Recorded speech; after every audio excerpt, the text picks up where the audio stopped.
Boker Tov. Today's Daf Yomi is Bava Basra Nun Tetz, Bava Basra 59. Today's Daf Yomi is dedicated for Yeshua for the Chayalim, Hatzolah for the Shvuyim, Shmir for Am Yisrael on this Eis Tzara. We're going to start on 59a, 5 lines from the top. Amar Yehuda Amar Shmuel, Sinor HaMikaleach Mayim L'Chatzer Chavero. So what we're talking about here is that there's, let's say, Reuven has a house and Shimon has a courtyard that is adjacent to Reuven's house, and Reuven has a pipe off of his roof that was shooting water into Shimon's yard. And then Reuven, he's gonna renovate his house for whatever reason, and he's gonna get rid of this pipe which is depositing water into Shimon's yard. So the halacha is, so the Gemara says that Shmuel says, the owner of the courtyard could stop him from doing it. Because the owner of the courtyard could say, the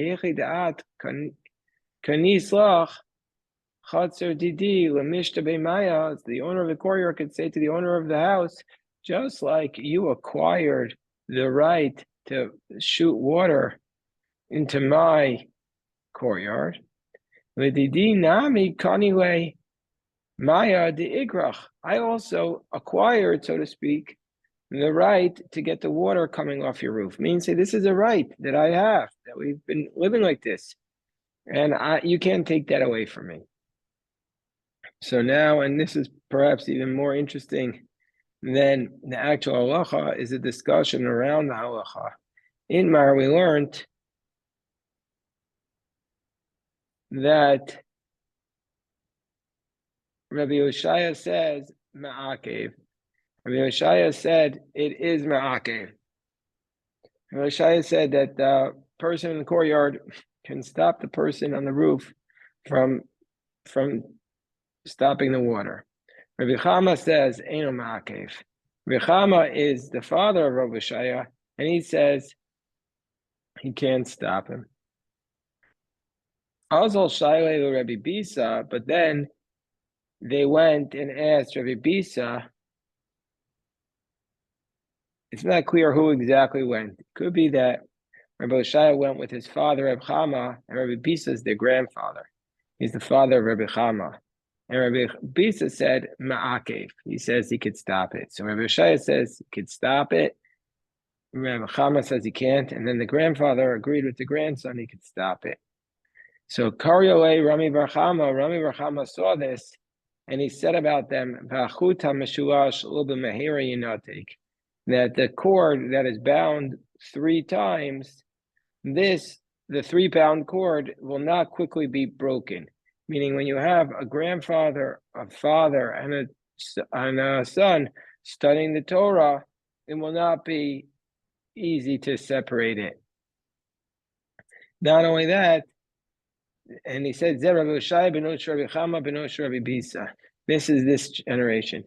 And so but there are many times where you have 3 Torah scholars generations. But here the idea was that they studied together. When you have the grandfather studying with the son and the grandson at the same time, that's the fulfillment of this verse. Chuta Meshua Shloba Mehera Yinotek. So the Gemara says, Sulam HaMitzri Ein Lo Chazaka. It said in our Mishnah that if there's an Egyptian ladder, it has no Chazaka. Hechidami Sulam HaMitzri. What is this definition of this Egyptian ladder?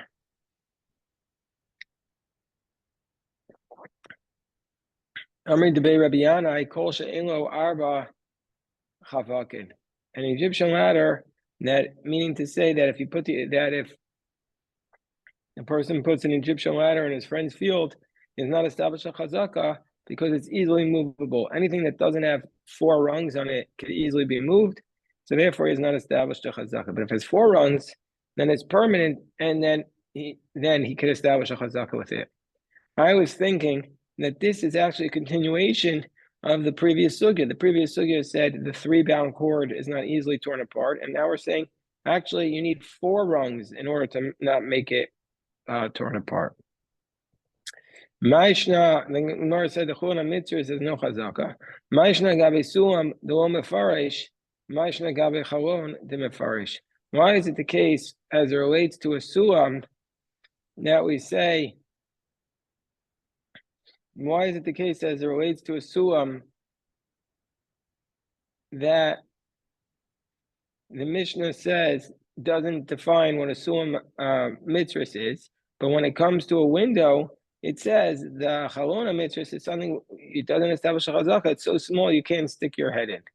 What's the difference? That it doesn't define the suam mitzvah, but it does define the chalona mitzvah. So the Gemara says mishum de kabai afugei Rabbi Yehuda b'sefer. The reason is because at the end of the Mishnah, Rabbi Yehuda is going to say, even if it's a small window, if it has a frame around it, you establish a chazaka, so therefore it defines the chalona mitzvahs. Then the Gemara says, Amar Rabbi Zera, Ramata Midawad Amos. Let's say a person puts his window underneath 4 amos, yesh lo chazaka. The person who's putting the window can establish a chazaka there, meaning to say if he did it and the other person didn't object, then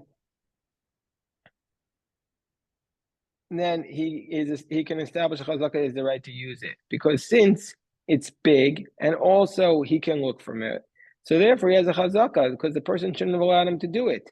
And if his neighbor wants to come and build across from it, then he could say, you have to separate from me 4 cubits because I have the right to, you didn't object to me building here. And therefore at the beginning, the neighbor could object. But if it's 4 amos off of the roof, off of the floor of the house, then he has no chazaka because the neighbor wouldn't object, because you can't typically look in from a window that's that high. So if it's higher than 4 amos, he doesn't have a chazaka. And also the neighbor can't stop him from doing it. Rabbi Eloi says, even above 4 cubits in lo chazaka, he doesn't have a chazaka.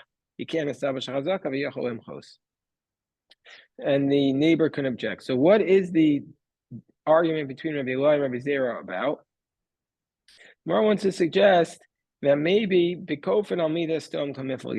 maybe what they're arguing about is the idea, if one person is benefiting and the other is not losing anything, is the one who is not losing anything still out to prevent the other person from benefiting from his property? This is what we say, kofin al midas stone. Do we force the person who's not losing anything to allow the other person to benefit? Do we force him not to act like he comes from the town of Stone, which they were so spiteful and not generous? The Mar Savar, Kofin, Rabbi Eloi says, excuse me, Rabbi Zera says we allow him to build it above 4 amos, and the other one can't object because he's not losing anything. The person can't object because it doesn't bother him that the guy is building a window up there. He can't see into his property. So therefore we force him to accept it. Whereas Rabbi Eloi says, no, even above 4 amos he could object. That's because ain't kofin.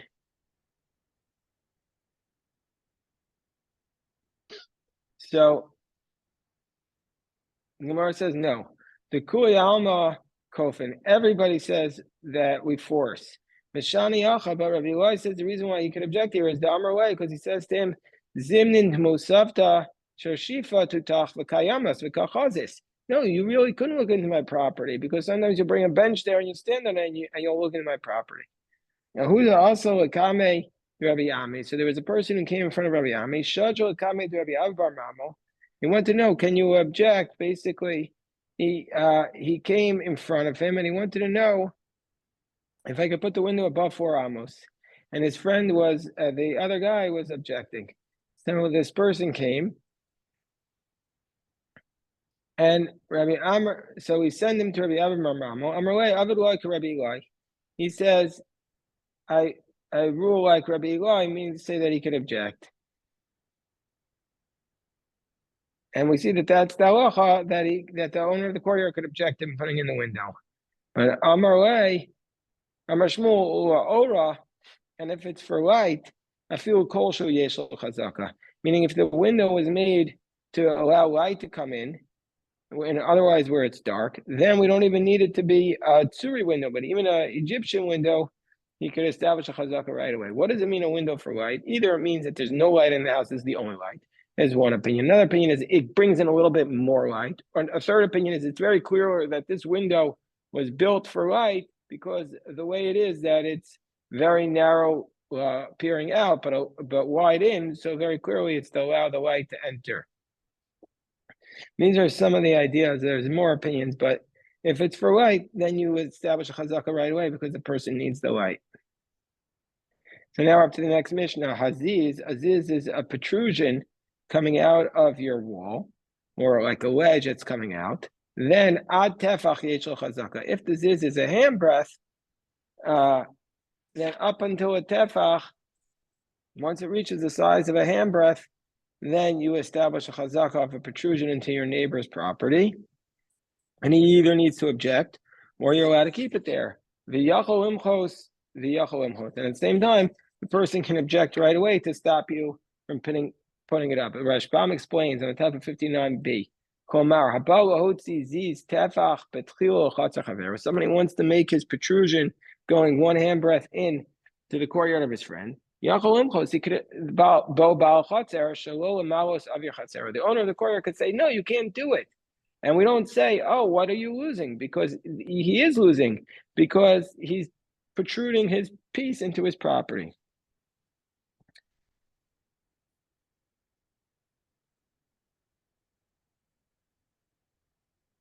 And what's the problem? The Rashbam says, because the problem is that maybe it will lead to hezek riyah, it will lead to the damages of the visual trespass, that I'll be staring into your property. Hold on one second.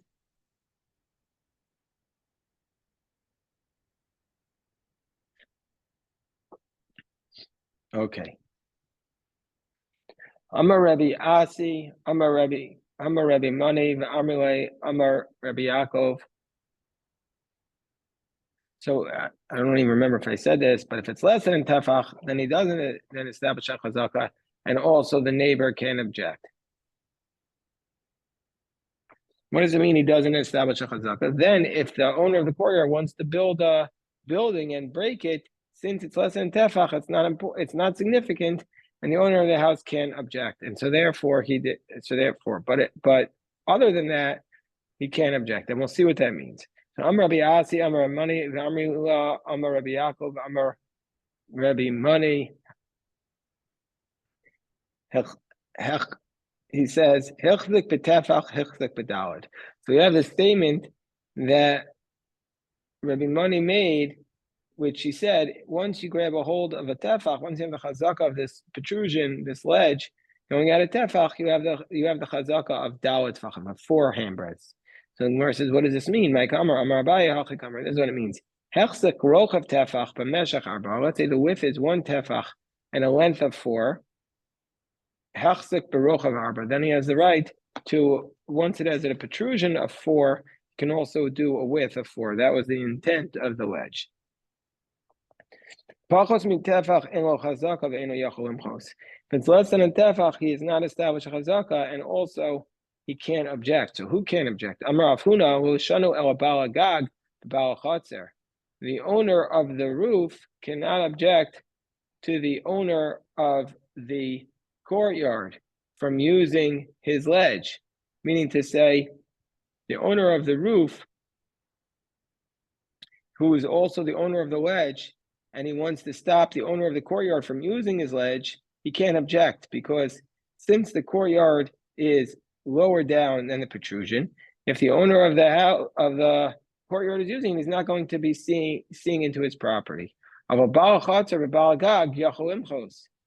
owner of the courtyard can object to the owner of the roof using it, meaning to say, even if it's less than a tefach, because the owner of the roof is higher up, and when it comes to use it, he's going to see into his courtyard, and it's visual trespass.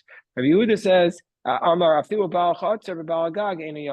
he says, no, if it's less than a tefach, even the owner of the courtyard cannot object to the owner of the roof using his ledge. So the Gemara says, maybe what they're arguing about is whether visual trespass is considered damaging, which is a problem, because we said earlier in our tractate that it is. Marsavar Shmei Hezek and Marsavar Lo Shmei Hezek. The one says visual trespass is damages, and the other one is no such thing. Mir says no, we're not going to go down that road. Kuli Alma Shmei Hezek. Everybody says, like we said earlier in our tractate, that visual trespass is damages. Vishani Acha, in this case, is different. Amrway with Tashmishta Lo Chazi, because he's going to say with Tashmishta that that since the owner of the house is going to say, I don't have to worry about getting rid of it because it's not ready for regular use. Everybody says there is visual trespass in general, but the owner of the roof who has the protrusion is saying, what are you worried about? It's not appropriate to use this ledge for anything regular. What can I use it for? Once in a while I'll hang something on it. And so when I do that, I'll just turn my face and I won't violate your privacy. Whereas the owner of the courtyard says, no, it doesn't, that's not going to work for me. Because sometimes even though you make or you attempt to not look, you'll still end up looking and you'll be violating my space, my visual, through your visual trespass. Says the Gemara, a person is not able to open up a window going into the courtyard that he shares with a partner. But let's say he has his courtyard and he opens with his house in it, and then he buys a house in another courtyard. He can't open it up, make another entrance from that courtyard into his house. Let's say we're talking about here is so he can't open it up into the other courtyard that he's in, even though he owns a right into the other courtyard. He can't increase the foot traffic through that other courtyard by making an opening into his house. So let's say he adds on a second floor to his house. Then he's not allowed to make a path from the upper roof into the courtyard of the partners, because as a result of it, he's increasing the number of people walking in the courtyard. What can he do? So he could build the house, he could build the room inside his house, not making the external addition, but internal renovations. Or or he can't make another entrance into the street, but he can connect the second story into his house. Meaning to say, you can make internal renovations, or you make a renovation where you still only have one exit, but you don't add on a second exit into the street. So the Gemara says, why does our Mishnah say you're not allowed to open a window? Why does it say you specifically can't open up into the courtyard of your friend, of partners? Even if you're not partners, you just share a courtyard, it should still be prohibited. So the Gemara says, no, only buy a kamer. Of course, it means not only this, but even this. Only buy a chatzar chavero. Not only the courtyard of his friend, are you not allowed to make an opening, a window there without getting permission. But not only that, of a chatzar shutfin, but a courtyard of partners, the armoy sof hakabayis, it's danuye minay bechatzar. But in the end, even in courtyard of partners, where in the end you're going to basically say, since we share this, since we're partners in this, you're going to have to be modest in front of me. I might think I'm allowed to open a window to it. Kamash Malan, no, the owner, the partner could say to him, Ana inna b'chatzar but it's to me minach. Up until now, I really only had to protect myself when I was in the courtyard with modesty purposes. Hashta feel bebayis nami it's to me minach. Now, even in my house, I need to be more modest, so therefore I can prevent you from opening another window. There was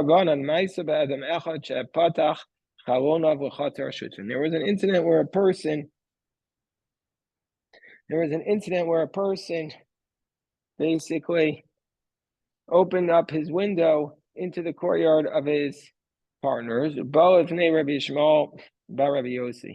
and he came into He came before Rabbi Shmuel, the son of Rabbi Yossi. So basically, he opened up his window into the courtyard of his partner, and then he came in front of Rabbi Shmuel or Rabbi Yossi, the other person. Amarlo, hechzakta b'ni hechzakta. So Rabbi Shmuel said to him, listen, the one who opened the window said to him, you're allowed to do it. Rabbi Shmuel Bar Yossi said, you have the chazaka, but you don't need to close the window, because since they didn't object initially, you're allowed to keep the window open. But then he came to Rabbi Chia, and Rabbi Chia said to him, Yagato patachta yaga v'saso. Just like you worked hard to open the window, now you have to close it. Meaning to say, the people in the courtyard could force you to close it. Amar Rav Nachman said, and if you had the window for 3 years with the partner and they didn't object, and then you closed it up, meaning say he built a wall opposite you and you were quiet, then immediately it's a chazaka, because since you didn't object, and now you can't open up another window. Shein Adam also so small or of the fun, because typically speaking, a person doesn't allow somebody else to close up a window in front of him and he's quiet. So from the fact that he didn't object, that's proof that there was some sort of agreement that they were allowed to close it up. So then we're still on the top of Samach Hamad Alf now. It says, if you purchased a house in another courtyard, you can't open it up into the courtyard of the partners. My time. What's the reason why you can't have another entrance into your house from the other person's courtyard? Because you're going to have more people walking through that path, and that's not something that was agreed upon when, the way you guys were living. But the next clause says, what about the next clause, which says that you're allowed to build another room in your house, an internal room, and you could make a second floor where they'll walk through your house? What's the difference there? Aren't you getting more foot traffic there? So Amar Rav Huna explains, it means it's an internal renovation. You divided the room into two. What does it say, the aliyah? Aptia, it means to say, basically, you put you put up like a partition on the top floor. You're not adding anything externally. He's just dividing it internally. And so therefore, even though he's getting more people living in his courtyard, because you're allowed to bring a lot of people into your house, and therefore it's going to be permitted. And that's today's daf. And we'll stop here and we'll say,